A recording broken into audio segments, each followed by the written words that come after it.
अंतरिक्ष में गई सास बहू। मम्मी, आप इतनी अच्छी एस्ट्रोनॉट हो, फिर ये अर्ली रिटायरमेंट क्यों? क्योंकि बचपन से मेरा बस एक ही सपना था, जिसके लिए मैंने लाइफ में बहुत कुछ खोया और छोड़ा। लेकिन अब इस अर्ली रिटायरमेंट के जरिए मैं बस तुम दोनों के साथ और पास रहकर बिना किसी हड़बड़ी के जिंदगी जीना चाहती हूँ। सास की बात सुनकर काजल मुस्कुराकर चली जाती है। उसी शाम ऑफिस से घर वापस आकर अजय अपनी मम्मी के पास बैठता है। मम्मी, क्या हमारी स्पेस ऑर्गेनाइजेशन कोई नया स्पेस मिशन प्लान कर रही है? क्या मिशन है, बताओ ना मम्मी। हे भगवान, शरीर इतना बड़ा हो गया लेकिन दिमाग आज भी बच्चों से गया गुजरा है। घर में आया नहीं कि सवाल शुरू। तो तुम जवाब दे दो ना। मैं क्या जवाब दूं? जैसे तुझे मेरे रिटायरमेंट के बारे में पता ही नहीं। इतने समय से तूने मुझे ऑफिस जाते हुए देखा क्या? फिर मुझे कैसे पता होगा? जा, तेरी पत्नी से पूछ, वो रोज ऑफिस जाती है। माँ की बात पर अजय आवाज लगाकर काजल को बुलाकर वही सवाल उससे भी पूछता है, पर काजल उसका कोई जवाब नहीं देती। और बोलो पत्नी से पूछने के लिए, मैडम जवाब ही नहीं दे रही। सवाल जायज हो तो जवाब मिलेगा ना, तुम्हें अच्छे से पता है। कॉन्फिडेंशियलिटी रूल्स के चलते हम किसी से भी ऑर्गेनाइजेशन और मिशन से रिलेटेड कोई बात नहीं कर सकते। वो तो पता है, लेकिन मुझसे भी छुपाने का मतलब समझ में नहीं आया। वो मम्मी, रिटायरमेंट एप्लीकेशन के बाद से आपने ऑफिस भी आना बंद कर दिया। सबको लगा कि अब आप इंटरेस्टेड नहीं होगी, इसलिए इन्फॉर्म नहीं किया। क्या तुम भी इस मिशन का हिस्सा हो? मैं ही इस मिशन की लीड साइंटिस्ट हूँ। ये हमारा अब तक का सबसे बड़ा और इम्पोर्टेंट मिशन है। अगर ये सक्सेसफुल हो गया तो दुनिया में हमारे नाम के साथ मेरा प्रमोशन भी पक्का है। काजल की बात सुनकर दोनों माँ बेटे हैरान रह जाते हैं, लेकिन फिर सब साथ मिलकर सेलिब्रेट करते हैं। अब दिन बीतने लगते हैं।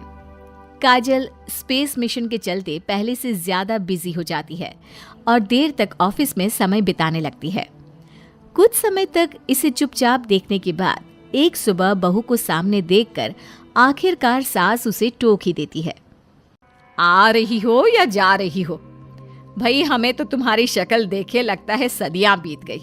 मैडम कब आती है कब जाती है कुछ पता ही नहीं चलता। अरे ऐसा कौन सा मिशन है जिसने सुबह रात घर परिवार सब भुला दिया? मिशन तो मैंने भी बहुत देखे हैं और गई भी हूँ, पर ऐसा हाल कभी नहीं हुआ। मम्मी, मैं आपकी चिंता और गुस्सा समझ सकती हूँ, पर ये स्पेस मिशन आज तक के सभी मिशन से बहुत अलग है। अच्छा, जरा मैं भी तो सुनूं, ऐसा क्या है इसमें? आई एम सॉरी मम्मी, मैं नहीं बता सकती।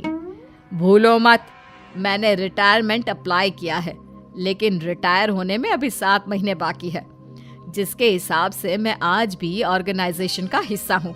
तो मुझे बताकर तुम कोई रूल नहीं तोड़ रही। मुझे सब याद है मम्मी, और मुझे ये भी पता है कि अगर आप साथ दें तो मिशन के लिए बहुत बड़ी मदद साबित होगी। पर सीनियर्स ने रूल बनाया है कि इस मिशन की इंफॉर्मेशन सिर्फ उन्हीं के पास होगी जो इसका पार्ट है, और मुझे तो उन्होंने खास अपने पास बुलाकर ये समझाया था। बहू की बात सुनकर सास सोच में पड़ जाती है और अगले दिन खुद भी ऑफिस पहुंच जाती है। ओहो, क्या बात है मैडम, रिटायरमेंट के एप्लीकेशन के बाद तो आपने दर्शन देने भी बंद कर दिए। अरे सर, अगर ईद का चांद रोज निकला करता तो क्या उसका स्वागत इतने जश्न से होता? इस पर सीनियर भी हंसने लगते हैं और दोनों कैबिन में जाकर बैठ जाते हैं, जहां सास बातों बातों में नए स्पेस मिशन के बारे में पूछती हैं। वो उन्हें मिशन के बारे में सब कुछ बताकर तुरंत एक इमरजेंसी मीटिंग बुला लेते हैं, जिसमें साइंटिस्ट की टीम और काजल के साथ एस्ट्रोनॉट्स की पूरी टीम भी होती है। तो ये है हमारी टीम, जो सब कुछ भूल कर दिन रात इसी मिशन पर काम कर रही है। अगर आप भी हमें ज्वाइन कर ले तो सोने पर सुहागा हो जाएगा। अगर आप मुझे टीम में चाहते थे तो पहले कांटेक्ट क्यों नहीं किया? आपने स्पेस में ना जाने के फैसले के साथ डेस्क जॉब का भी इनकार कर दिया और अर्ली रिटायरमेंट के लिए अप्लाई कर दिया, और फिर पिछले 1 महीने में किसी के साथ कोई कांटेक्ट भी नहीं हुआ। इसलिए हमने सोचा शायद अब आप ब्रेक लेकर इस सब से दूर रहना चाहती हो। और इसीलिए किसी ने आपको परेशान करना सही नहीं समझा। बात तो आपकी सही है, फिर भी एक सुझाव देना चाहूंगी। ये जो आप कर रहे हो ना, ये मिशन नहीं, साफ सुसाइड है। एक साथ इतने सारे लोगों को स्पेस में 6 महीने रहने के लिए भेजना आसान काम नहीं है। और ये बात मुझे आपको समझाने की जरूरत नहीं होनी चाहिए। हमें सारे कॉन्सिक्वेंसेस, स्पेस नेचर, मिशन की मुश्किल सबका पता है, और ऐसा करने वाले हम पहले नहीं हैं। इसलिए ये भी साबित है कि काम हो सकता है। आप सिर्फ एक एक्सपेरिमेंट के लिए इतने सारे लोगों की जान और मेहनत को दांव पर लगाना चाहते हो, जिसमें सक्सेस रेट भी मुश्किल से 1% है।